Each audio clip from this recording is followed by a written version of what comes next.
My name is Tami Anastasia. I am an Alzheimer's and dementia consultant and educator. And since COVID and sheltering in place has occurred, I've been receiving a lot of different calls from caregivers. Some are sharing with me how overwhelmed and exhausted they are. Others have been sharing with me the profound sense of loss and sadness they feel, watching their loved one decline right before their eyes. And others have been calling to share with me the despair they have in not being able to go see their loved one in a care community. Either way, COVID and sheltering in place has brought to the surface a lot of underlying feelings and emotions, and it's made taking care of someone with dementia much more demanding, difficult, and challenging. So today, I'm going to discuss some of my COVID care strategies that I came up with to help caregivers survive these difficult and challenging times. CARE is an acronym, so I'm going to go over what each of the letters stand for in the CARE acronym. I'm going to begin by going over what the C stands for. C stands for three things. The first thing the C stands for is comfort yourself. When we're in the midst of a crisis or we're consumed with caregiving, there's a tendency to forget to do things that are very comforting, nurturing, and grounding. So one of the first things I advise the caregivers to do is to take a daily 10-minute sheltering in place timeout. So every day I want them to ask themselves, what can I do today for 10 minutes that would be grounding, comforting, or nurturing? So what I'd like to do real quick with you guys is I want us to see what things can we come up with that you could do in 10 minutes that would be comforting, that would be grounding, or nurturing. I just want it to be a little bit of a brainstorming session. So if you just take a few minutes just to write in the chat, what things come to mind that you could do that would be very comforting for you? Okay, so we're getting some answers in here. Annie Jacobson likes to go dig in the garden, pull some weeds, cut some flowers. Great. Joshua likes to exercise. Great. Emma Russell, pruning the roses, walking the dogs. Great. Janine C. likes to do some stretching. Deborati likes to read news articles on the internet. A lot of walking a walk or taking a walk after work as well. Wonderful. What I love about this exercise is that taking a daily time out is a reminder to make yourself a priority, and it's also a reminder that you're just as important as the person you're taking care of. So some examples that my clients came up with, one of my clients started a garden and she calls it her virus victory garden. Another client or a couple of clients actually do journaling, read poetry. Some are going for walks, some are singing, some are taking time out for prayer or meditation. But the main thing I want you to keep in mind is that you need a break from the everyday demands and responsibilities. So instead of saying what you don't have time for, I want you to get into the habit of saying to yourself, what can I do today for 10 minutes that would be nurturing, grounding, or comforting? The second thing the C stands for is compassionate communication. What I'd like to know is, what is your initial reaction when you see these photos? Real quick in the chat box, could you just tell me what your initial reaction is when you see these photos?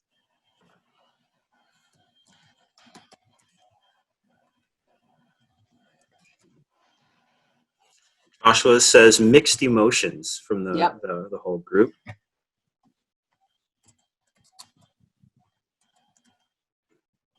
For me, the lady on the top right is contemplative, looking super concerned.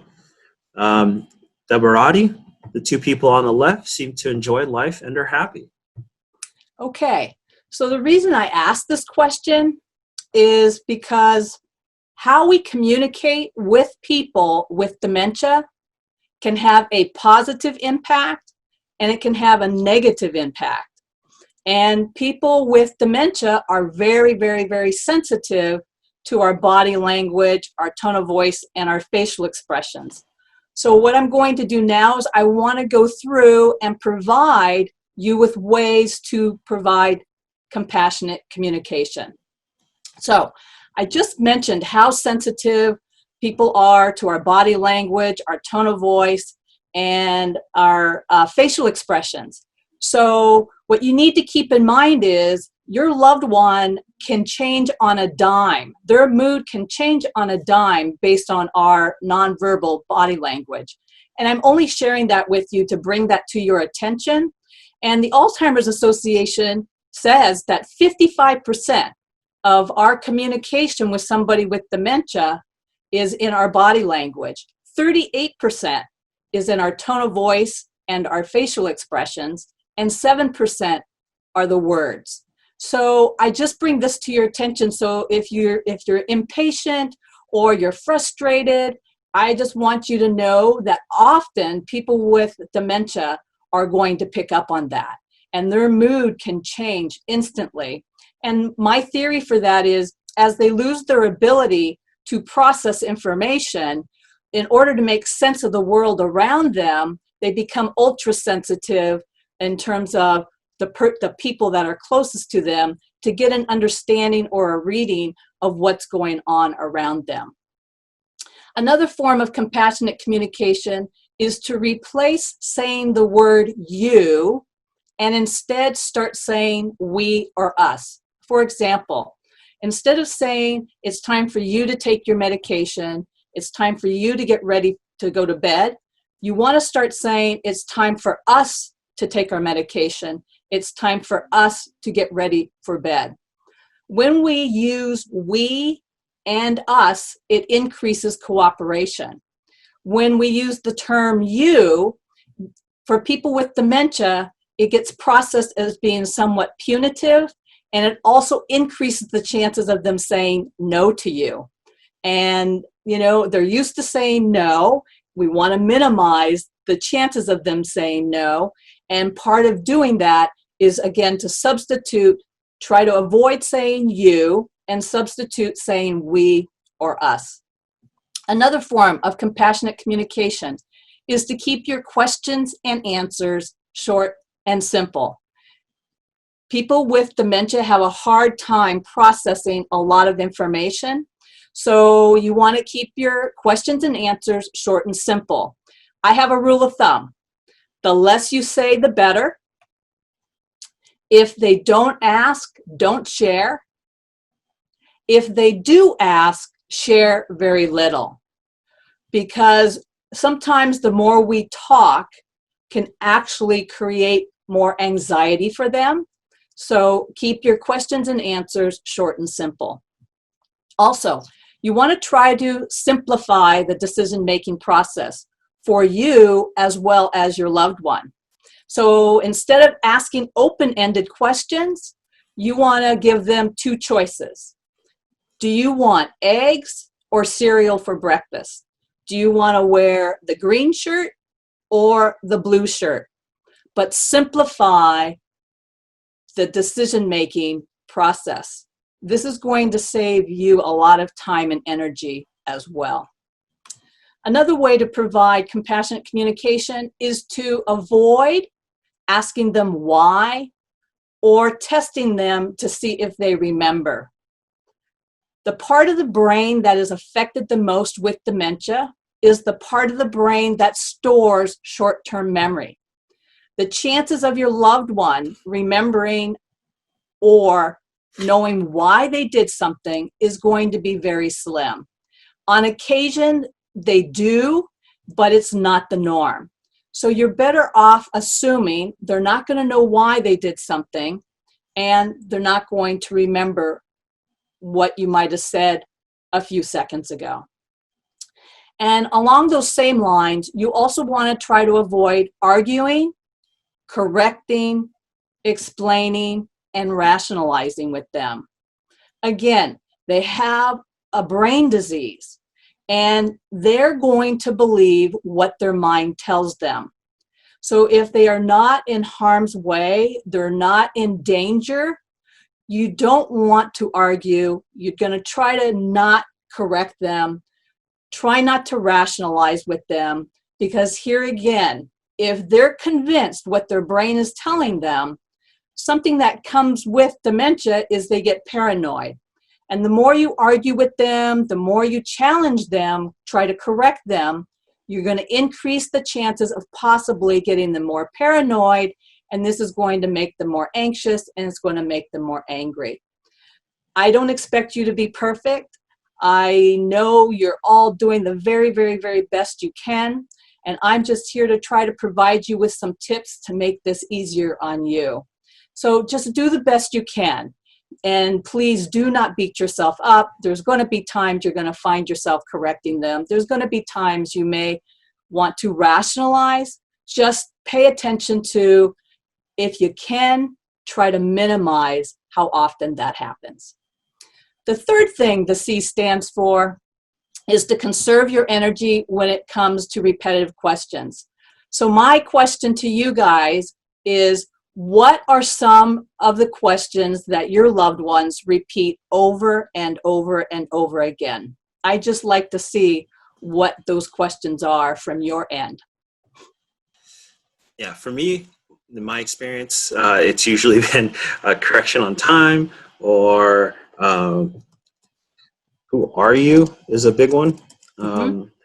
Having to reintroduce yourself, even if you have the most consistent care plan or schedule with the person, it's a lot of it's been, who are you? Yeah. A lot of them will be, what time is it? What are we doing today? What can I do for you? When can I go home? So when it comes to repetitive questions are one of the things that depletes the caregiver's energy the most. And taking care of a loved one with dementia can be a very long, long journey. So this is a major issue with caregivers. So I want to talk a few minutes about repetitive questions. One, I want to educate you a little more about what repetitive questions are. And I also want to provide you with ways of dealing with repetitive questions so it conserves your energy more. So one of the things you need to know about repetitive questions is they are a symptom and a manifestation of dementia. It is not something they're doing intentionally to annoy you, to aggravate you, to frustrate you. It truly is something they have absolute no control over. The other thing about repetitive questions is often the loved one is not even aware that they're repeating them. So what you need to know is we've got a plan for them and prepare for them. So I have a 4-step process. Number 1 is to plan and prepare that they're going to happen. We can't change it, but we can change how we interact with them. So step 2 is you do want to listen to what they're saying. I know it's exhausting, but you want to listen to what they're saying because every question serves a purpose. And often the purpose it serves is going to have a theme. So it might be that your loved one is repeating these questions and the purpose it's serving is because they need to feel important, or they're sharing something with you they're concerned about, or they're sharing something with you that they're worried about, or something that they're afraid of, something they're frustrated with. It may be that they're sharing with you something that's memorable, and it's very, very possible that they're sharing with you something that they're reliving. It could be a past memory that they're reliving. So you need to know every single question serves a purpose. Step 3 is, for every purpose a question serves, there is also a need. As dementia progresses, the people lose their ability to express what their needs are directly. So a lot of times, the way they're going to express a need is by repeating some questions. And so what might those needs be? That's what you want to find out. What could the need be? So The need could be they need reassurance. It could be that they need to feel really important or special. Sometimes the need is to be the center of attention. The need might be they need more stimulation. They might need to feel a sense of belonging or a sense of purpose. And often the need's going to be they need to feel safe and secure. And they may also need some physical attention or comfort. So once you can understand the purpose, the repetitive question is serving, and then we know what the need is, step 4 is to provide them with a reassuring and comforting response. So let me walk through this using a client example. So I got a call a couple weeks ago from a client, and she says, Tami, I'm at my wit's end. And I said, well, tell me what's going on. So what's going on is every single morning, her husband taps her on the shoulder when he wakes up, says, what can I do for you today? What can I do for you today? What can I do for you today? And she says, what you can do for me is to roll over and go back to sleep. So that didn't go over very well. So I said, okay, let's walk through this process. So he wakes her up in the morning, and what can I do for you today? The purpose is, the purpose that question's asking, he wants to do something for her. The need is he wants to do something special for her. So what we decided is we came up with something to every night before she goes to bed, we put something out in front for him to do. So when he asks her, what can I do for you today? We've already set it up. So because it happens Monday through Sunday, we set up the same thing on Monday, we set up the same thing on Tuesday, we set up something different on Wednesday. So what we do now is when he taps her on the shoulder, she says what he needs to do, he goes out, he does what needs to be done, and she actually gets an extra half an hour, 45 minutes of sleep. Now, that being said, what that nurturing, what that reassuring and comforting response is going to be very dependent on how far the dementia has progressed. In this case, he's pretty early on in, I would say middle of the early stage, so we can do that. But the point is, the end result is that the loved one needs a reassuring and comforting response. So when I think about compassionate communication, and when I think about providing a nurturing, comforting response, I always think about something that Maya Angelou once said. And I'm going to read what that quote is. Vince? Maya Angelou once said, I've learned that people will forget what you said. People will forget what you did.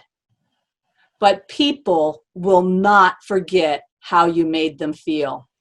And this is so very true for people with dementia. So the bottom line is, most of the time, a person with dementia, if they're asking you a lot of questions, and the best way to provide some compassionate communication is to think in terms of, if you were in their shoes, how would you want people to react or respond to you? So next, I'm going to discuss what the A stands for in the CARE acronym. A stands for activities.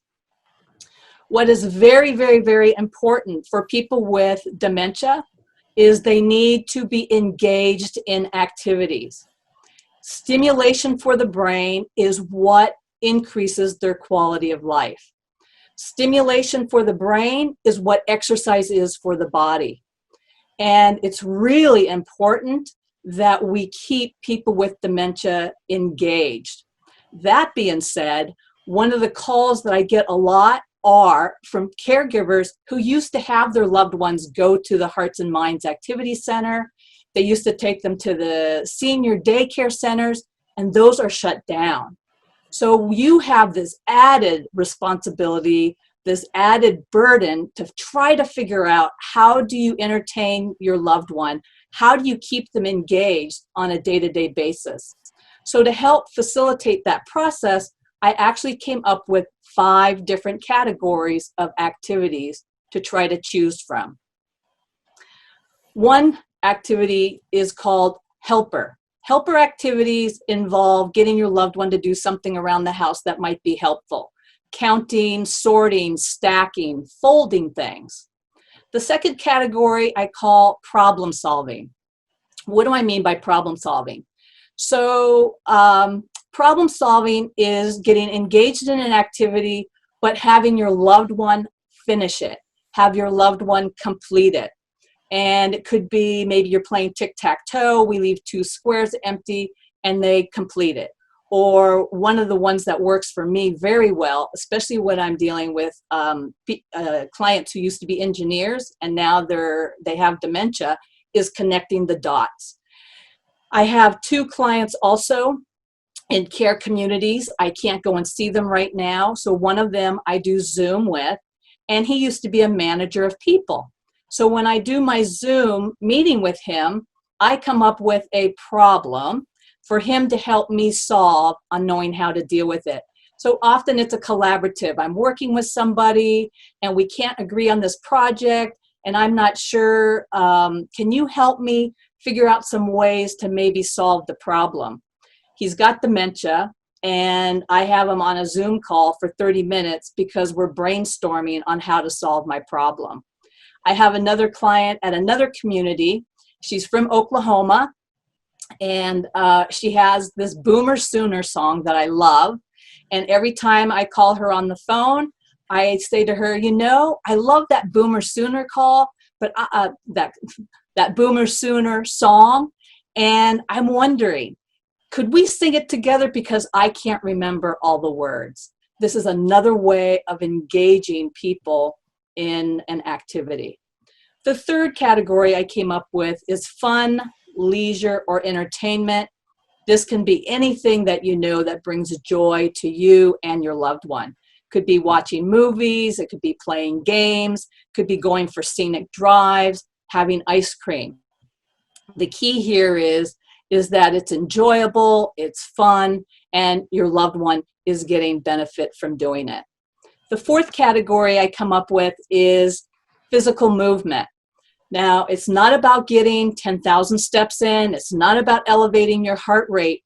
It's simply getting the blood circulating in their body.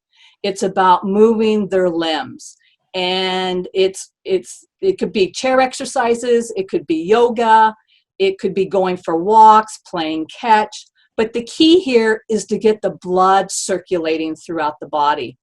I had a very advanced dementia client that I used to go and see. My job was to stimulate him physically. And his dementia was so advanced, but he would sit in a chair, his eyes would be closed, and he'd be slumped over. But whenever I came, I gently introduced myself, I gently touched him, let him know who I was, and before you knew it, he and I were swinging his arms together, we were going back and forth and down, and you could see the energy, you could see it in his face, you could see the blood circulate throughout his body. So very little goes a long way. The fifth category I titled togetherness. I've been receiving a lot of calls. I miss the intimacy with my loved one. And because of dementia, the loved one is not going to be able to initiate, but we can bring the intimacy back. It's just going to be on a different level. So this is a nice time to be affectionate with your loved one, to kiss them on the cheek, to kiss them on the forehead, kiss them on the lips. It's also another beautiful time to reminisce and talk about old memories. Old memories are more powerful than new memories because the old memories are stored in the part of the brain that's going to last the longest. So reminiscing is a wonderful time of connecting with your loved one, or holding hands while you're watching TV.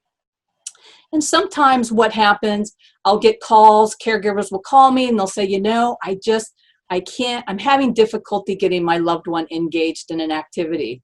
Sometimes you got to think outside of the box and we have to invite them. So what do I mean by inviting them? I'm going to make them feel so special and so important that hopefully they'll want to do this activity with me. So I might say something like, this is so much more fun. Doing this puzzle with you makes doing puzzles so much more fun. Or when we do this together, the time flies. Or you're so smart that when we do this, you help me figure things out quicker. In other words, the invitation is, because of you and us spending time together, we're going to enjoy ourselves. And it actually works pretty well because they're not thinking about being singled out and I'm going to do this by myself. It works well because you're making me feel good. I'm going to want to do something for you because you make me feel important, you make me feel special, and you're including me in it. But I will say this, if none of these tactics work, if none of these things work, the one thing I will tell you beyond a shadow of a doubt that stimulates the brain beautifully is music. So if you're ever stuck and you don't know what to do, there is so much research out on the benefits of music and how it stimulates the brain, and especially with people with dementia. And I don't know if any of you had a chance, but in 2014, there was a beautiful documentary that came out. It was called Alive Inside. If you have not seen it, I highly recommend it because it shows you the beauty of what music does for the brain. So the other thing I want to say about activities is all the activities need to be modified and simplified according to your loved one's level, cognitive level and physical level. If the task is too hard, too challenging, too frustrating, they're going to get angry and they're going to give up.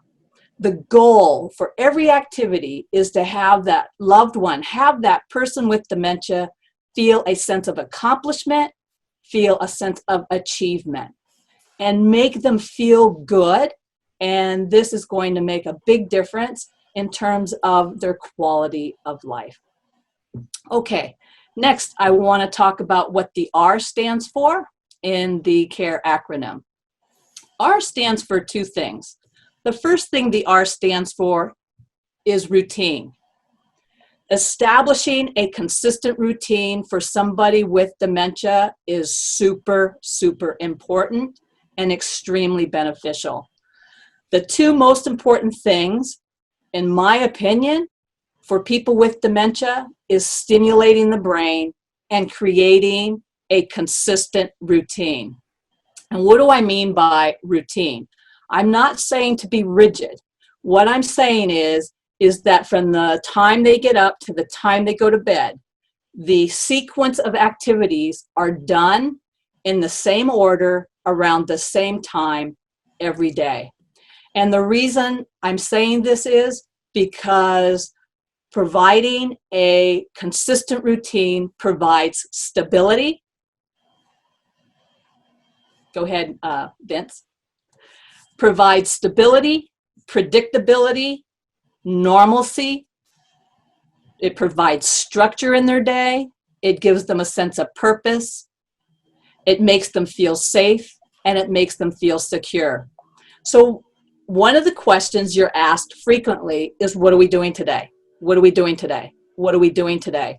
So a lot of times I'll have caregivers, I'll have my private clients go and get a whiteboard, and we write down in hour increments, 8:30, 9:30, 10:30, 11:30, however you want to do it, and we write on the whiteboard a list of all the things that they're going to be doing. Getting up, breakfast, game, lunch. But then when their loved one asks, what are we doing today? What are we doing today? You can show them on this whiteboard, these are the things we're doing today. And again, everything I'm suggesting is obviously going to be dependent on how far the disease has progressed. But no matter how far the disease has progressed, the one common denominator is we need to establish a consistent routine for them. And since COVID and sheltering in place has occurred, that's gone a little bit haywire. Now it's time to reestablish a new consistent routine. So let me give you an example. A lot of my clients took their loved ones again to the daycare center or took them to Hearts and Minds, and now the loved ones used to getting up, used to getting out of the house. We can still do that same routine, we just changed the destination. So I have some of my caregivers going to the college campuses. Some are going to the Rose Garden and walking around. In other words, we can still maintain the routine, we just change what that activity might be. Studies also show when you maintain a consistent routine with somebody with dementia, it decreases anxiety, and it improves their mood, and it improves their sleep. And what goes hand in hand with a routine is also establishing or creating what I call new sheltering in place rituals. So the second thing the R stands for is creating and establishing new rituals. So rituals do three things. Rituals provide structure, rituals provide a routine, but more importantly, the rituals give meaning to our day. So what do I mean by rituals? There's a lot of things we no longer are doing because of COVID and sheltering in place. But there's new habits we're having to develop, and there's new things we're starting to do. And you want to start creating what I call rituals to replace the things you no longer can do, but now they are things you can do. So let me give you some examples. So for people who have a loved one at a care community, rituals are extremely important for that emotional connection. They can no longer go and see their loved one. That physical connection is missing, but we can create an emotional connection. So a couple of my caregivers, I'm going to share with you what we came up with as some rituals to stay connected with their loved one emotionally. So one of my clients sings to his wife every morning and every evening, "You are my sunshine." Another client who has a loved one in a care community she cannot go and see, every night she lights a candle and she either recites his favorite prayer or she sings one of his favorite songs. And some other calls that I've been receiving a lot of is, I don't know what to say to my loved one on the phone. It's very difficult to carry a conversation. I don't know what to say, what not to say. So I said, let's simplify the process. There's three things we want to communicate to your loved one in a care community. Tell them you love them, tell them you're thinking of them, and tell them you miss them.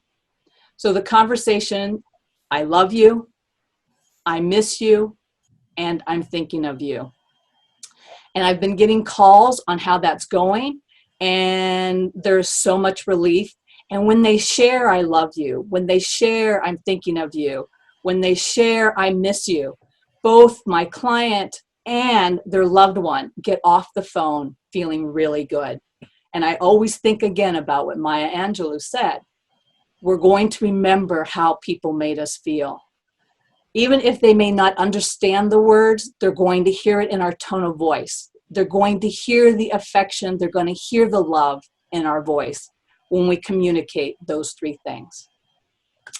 The other thing I've been getting a lot of calls on are, I can't get my loved one to follow the safety guidelines.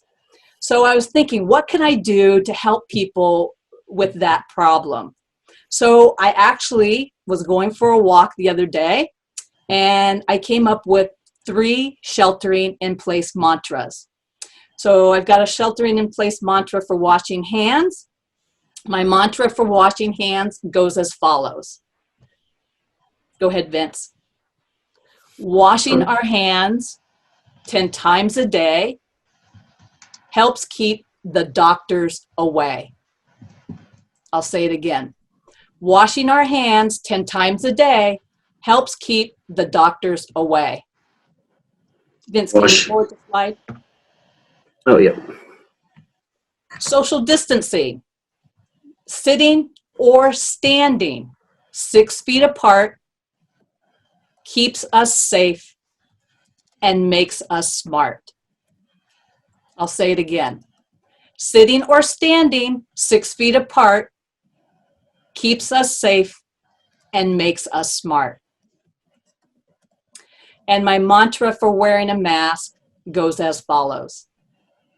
If we're going outside to do a task, we must wear our masks. And I'll say that one again as well. If we're going outside to do a task, we must wear our masks. The feedback I've been getting on these have been even beyond what I would have expected. And I think the reason they work so well is because they rhyme, they're simple, they're fun, and you can repeat them over and over and over again.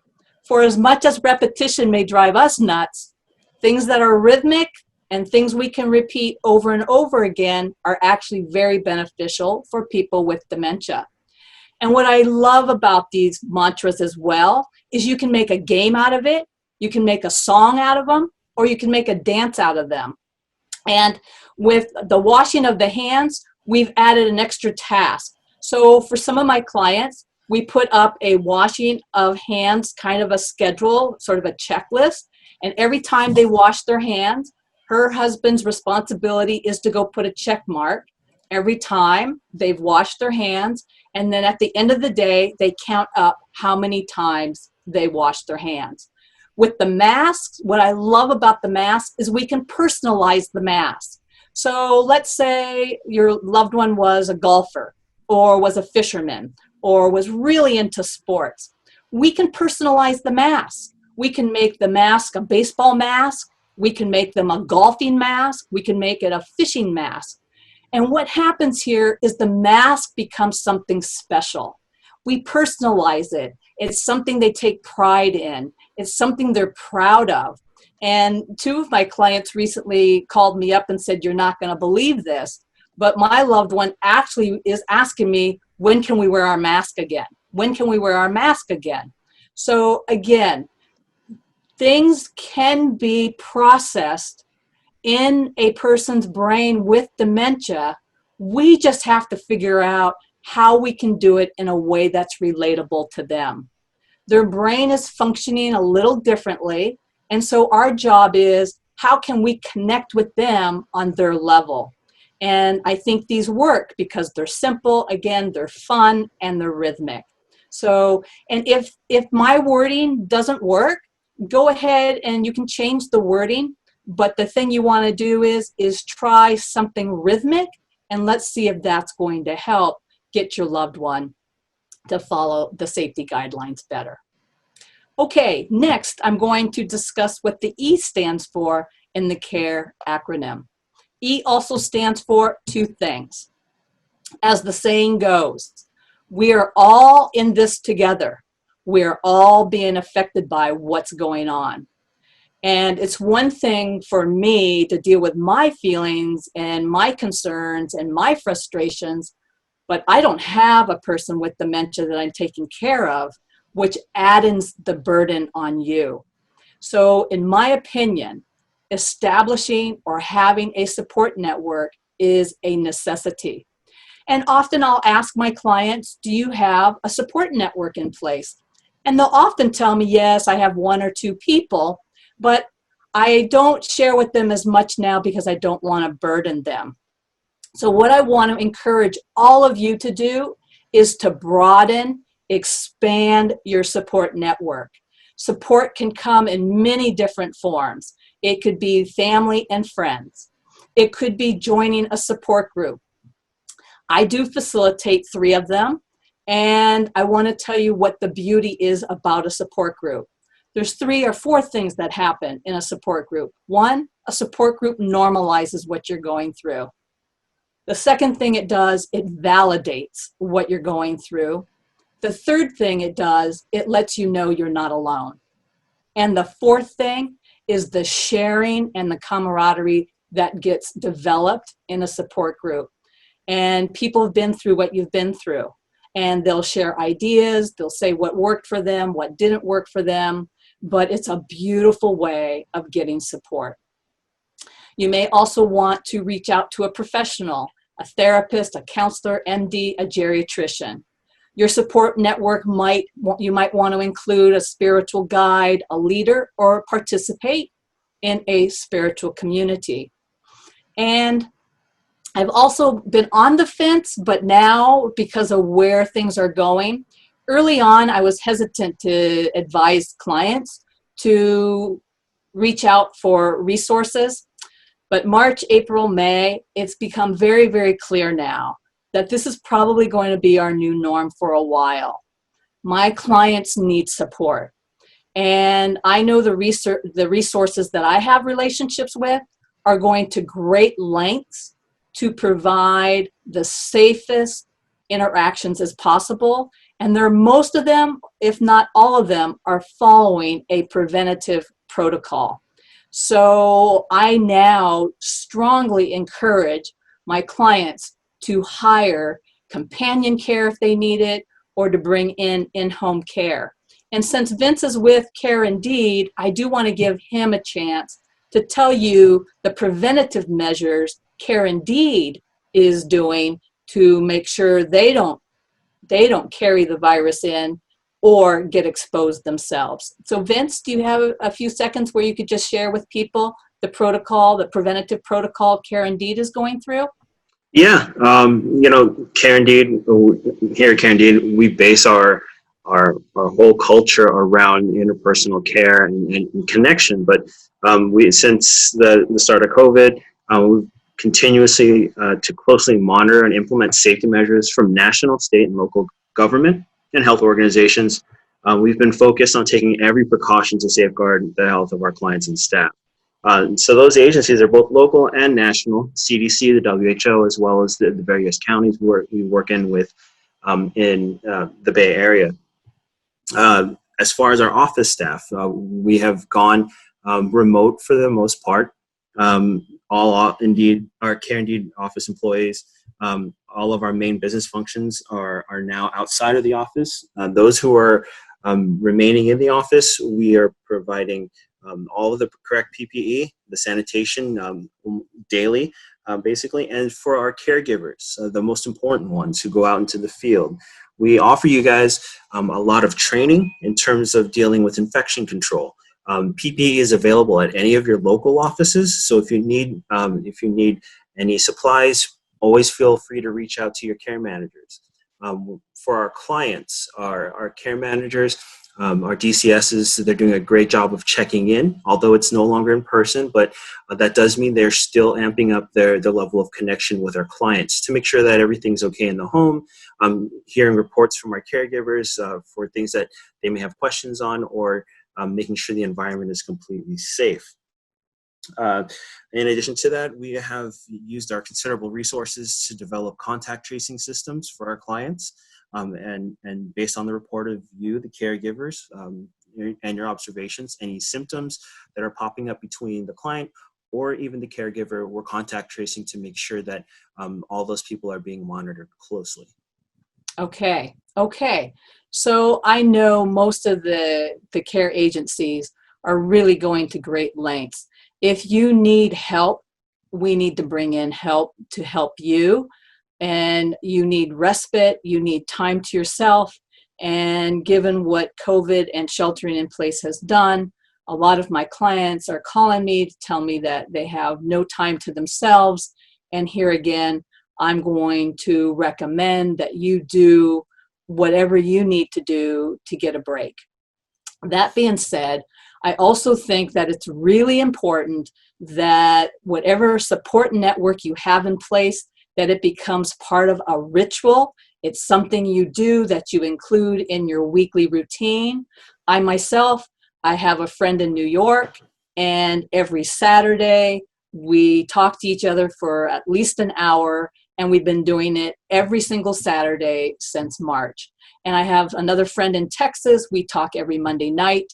And then with my colleagues and friends that are local, I like to check in with them at least once or twice a week. This is part of my routine, and it is a ritual that I have put in place that I do on a daily and or weekly basis. So the second thing the E stands for is to establish an emergency plan. So the thing I want to ask you is, do you have an emergency plan in place? If you do, what kind of an emergency plan do you have in place? Let me just see what some of the responses might be. For me, my emergency plan is I think it's pretty comprehensive. I've got my family covered. I know exactly where they need to go if there's any issues, especially my parents who live remotely. I know what the protocol is for them, who they can contact if there's any issue. So me, I think everything's covered. I know their healthcare team. I know my family's healthcare team. I know which hospitals I need to go to if there's any issues, drug allergies. So, I think that's a pretty good model for myself Okay. to take care of my family. Yeah, the reason I ask is a lot of times people will share with me what their emergency plan is. And the emergency plan often will be an emergency plan for them as a couple, and the emergency plan will be for their loved one. And what about an emergency plan if something happens to you? Your loved one has dementia and something happens to you. So Vince, go ahead and forward the next slide.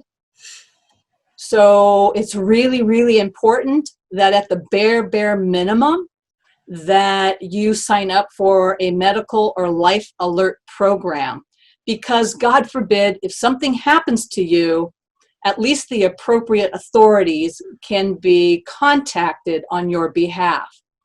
Your loved one has dementia. There is a huge possibility they're not going to know what to do. So when I present, do you have an emergency plan in place? I want to make sure there's an emergency plan in place for you in case something were to happen to you. This is also a good time to get your medical and legal documents completed. You want to work on getting those done. Like I said earlier, COVID, sheltering in place, has brought a lot of underlying feelings to the surface. And this would be a really, really good time to have peace of mind knowing that your legal and medical documents are taken care of. And also, you also want to have a local emergency contact person. I've been involved in some crisis situations with family, and the contact person, the emergency contact person, is someone who lives 4 or 5 hours away, or they live in a different state.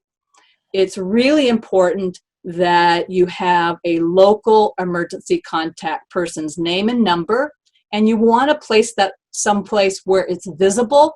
One of the best places to put that information will be on your refrigerator. So keep in mind, like I said earlier, you are just as important as your loved one. So we want to put provisions in place to make sure that, God forbid, anything happens to you, that we can act on your behalf. So that being said, I have now talked about all of the COVID care strategies.